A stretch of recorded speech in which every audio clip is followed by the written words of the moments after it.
Hi friends, it's me, Courtney, and welcome to my kitchen. Today we're gonna be making a delicious slow cooker top round roast. It is so delicious, easy to make, and you set it and forget it for 8 hours on low. Let's get started. In a large cast iron skillet, I'm going to add 2 tablespoons of olive oil, and this is to brown the beef. When you brown the beef, you add a lot of flavor, and I'm adding this to a hot pan so we can get a nice sear. Now, while my meat is browning, I'm also going to prepare my vegetables.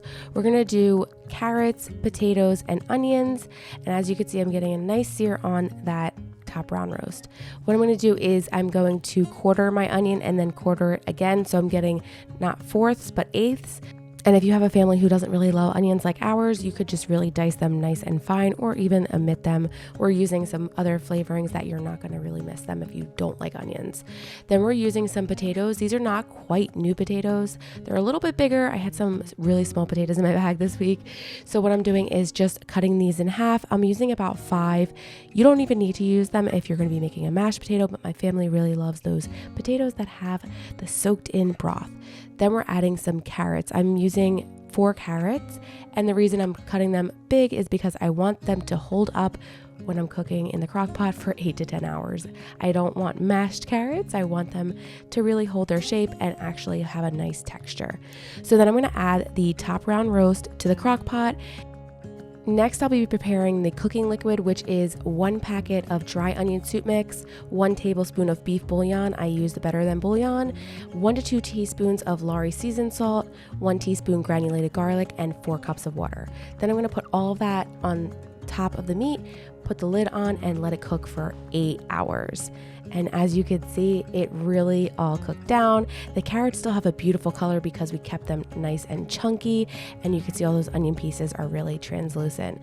Then I'm going to remove the beef because I want to cut it into nice manageable pieces, and you can see it kind of shreds as soon as I cut. And that's why I really like cooking these leaner cuts of beef that can be really tough and dry out really quickly in a slow cooker or Instant Pot, and they just taste really good when you actually break them down and cook them low and slow.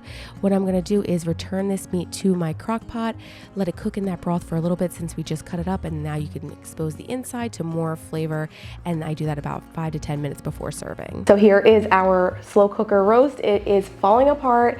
I actually thickened the gravy with a little bit of cornstarch and water slurry. That is completely optional. So one thing my grandmother always taught me is season to taste, but also keep in mind you can always add, you can't take out. So we have the onion soup mix, we have the bouillon, then we also have the seasoned salt. You want to make sure that you're seasoning to taste but not overly seasoning. So we're going to dig in and give it a taste. I'm so excited. This is literally falling apart. I can cut it with my fork if I needed to, if there's like a big slice, because we sliced it, we put it back in that broth. Here we go for a taste. It is so good. I love this recipe. I also have an Instant Pot bottom round roast, which is amazing as well. It doesn't have the carrots and potatoes. You can serve this over rice, potatoes, pasta. And remember, we cut everything nice and chunky, so you can still see nice color on that carrot.